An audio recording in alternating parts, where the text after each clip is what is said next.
Hi, today we are going to discussing about position vectors in term of center of mass. That means we know R1 and R2 are the position vectors of a system. So we will try to derive the position vectors in term of center of mass. So please consider two bodies. One have mass m1 and another one have mass m2, and m1 is much greater than m2. And with respect to origin, the position vector of m1 is r1 and position vector of m2 is r2, and the position vector between m1 and m2, that is r. So these system can be represented by another method, that is here. So this is the origin and m1 m2, m1 m2, and the position vector of m1 r1, that is r1, and position vector of m2, that is r2, and the position vector of m1 and m2, that is vector r. So please consider, this is the m2 and this is the m1.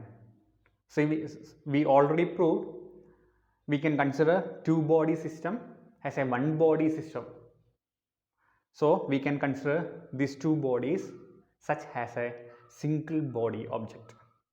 That's why definitely we have a center of mass in between these m2 and m1. To find the center of mass, suppose we try to balance. So here this point represents the center of mass. That's why we can able to balance this system. So this is the point center of mass, such that we can able to find a center of mass, and this is the center of mass. So the position vector of center of mass with respect to origin, that is r. That means suppose here the position vector, here is the center of mass of this system, then with respect to origin, the capital R, vector r, is the position vector of center of mass, here center of mass, right? And we know an equation, that is capital R vector r equal to m1 r1 plus m2 r2 divided by m1 plus m2.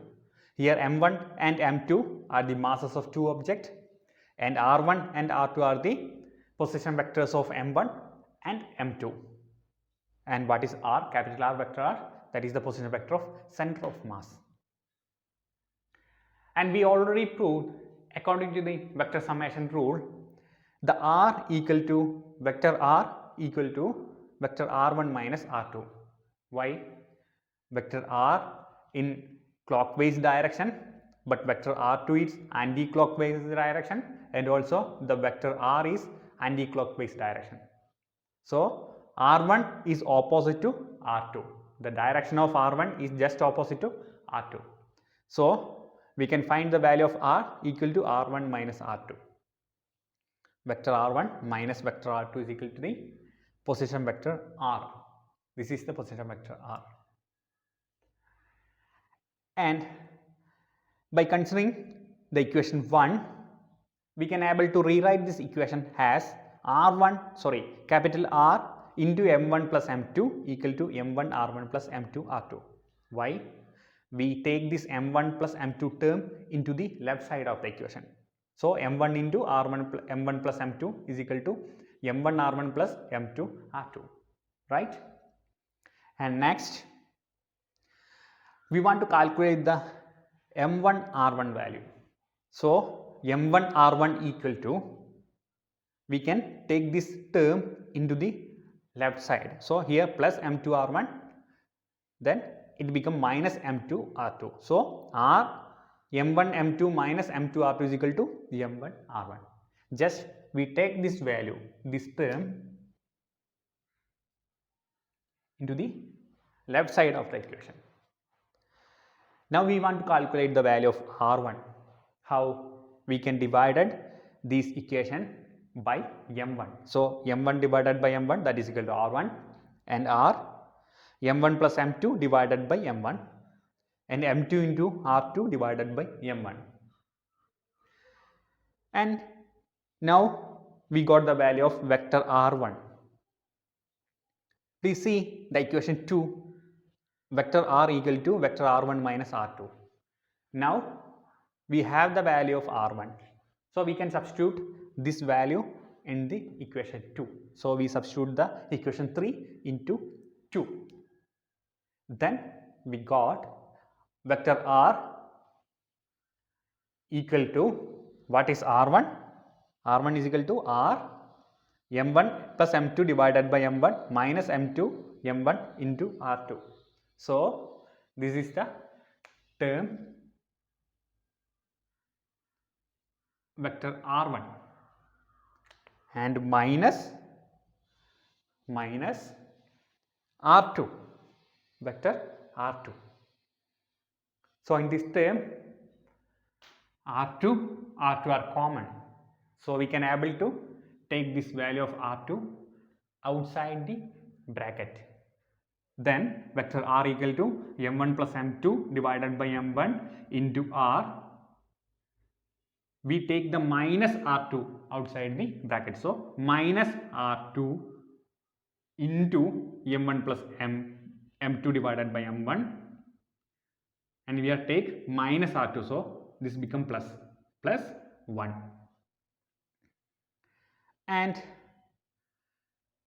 we can multiply this equation, because m2 divided by m1 plus m1 is equal to m2 plus m1 divided by m1, and after this m1 plus m2 divided by m1 and m2 plus m1 divided by m1, these two are equal, so we can able to take this value outside the bracket. Now vector r equal to m1 plus m2 divided by m1 into r minus r2, vector r minus r2. Clear? Okay. And we can able to take this term into the right side of, the left side of the equation. Then r into m1 divided by m1 plus m2. Just we take this value to the left side of the equation. So r into m1 divided by m1 plus m2. Just reverse. And that is equal to r minus r2 vectors. And r2 equal to, what is r2? What is r2? r minus m1 r divided by m1 plus m2. So we want to calculate the value of r2. So we can just take this r2 in left side of the equation, and we can replace the equation to the right side. So r minus m1 r1 divided by m1 plus r2 is equal to r2, vector r2. And we consider if r, the position vector r equal to 0, then r2 equals minus m1 r divided by m1 plus m2.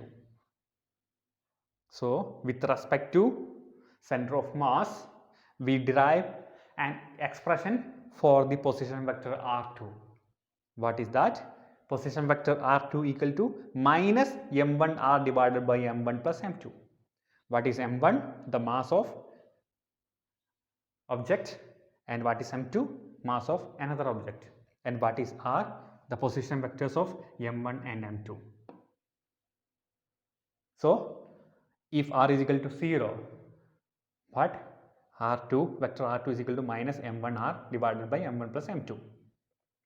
And we derive an expression for position vector r2 in term of center of mass, because r2 is equal to r minus m1 r divided by m1 plus m2. Here r represent the position vector of center of mass.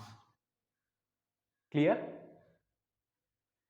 And in the same way, we can able to calculate the position vector r1. Position vector r1.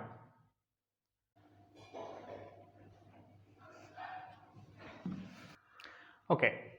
Similarly, we can rewrite this equation as R position vector R, capital R, into m1 plus m2 equal to m1 r1 plus m2 r2 and m2 r2, m2 into vector r2 equal to r m1 plus m2 minus m1 r1 and r2 equal to, we can divide it by we can divide this equation by m2, then we can able to calculate the value of vector r2. So vector r2 equal to r m1 plus m2 divided by m2 minus m1 divided by m2 into vector r1.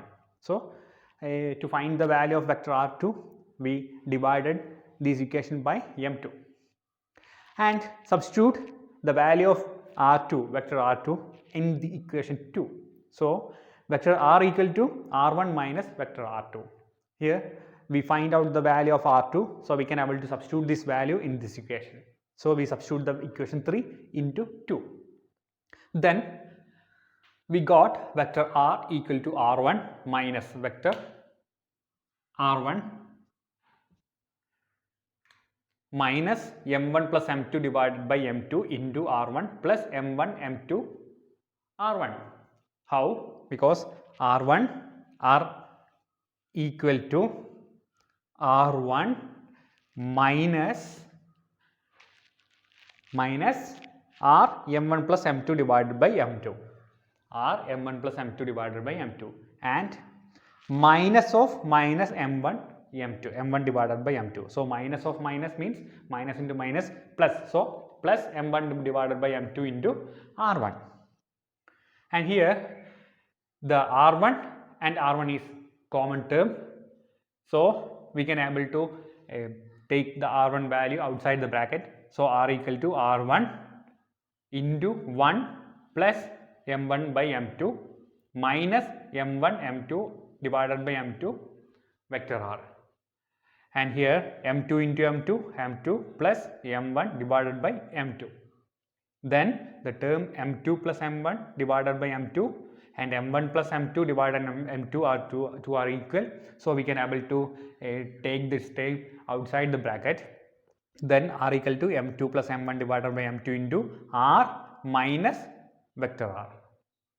So this is the position vector of m1 and r is the position vector of center of mass. So vector r equal to m2 plus m1 divided by m2 into r1, vector r1 minus vector r, and we can rewrite this equation as m2 into r divided by m2 plus m1. That means we take this part to the left side of the equation. Then m2 plus m1 divided by m2 become m2 divided by m2 plus m1 into r. So we got m2 r divided by m1 plus m2 equal to r minus vector r, vector r1 minus vector r. That means the vector r1 equal to m2 r divided by m2 plus m1 plus r. We take this minus r value into the left side of the equation. Then r1 equal to m2 r divided by m1 plus m2 plus r.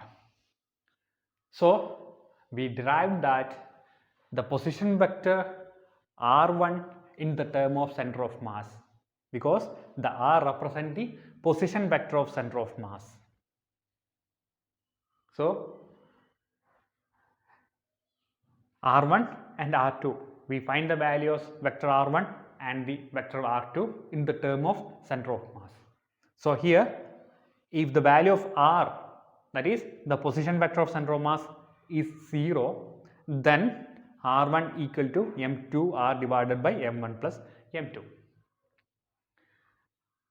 So we prove we can able to represent the position vector of r1 and r2 in the term of center of mass. Okay.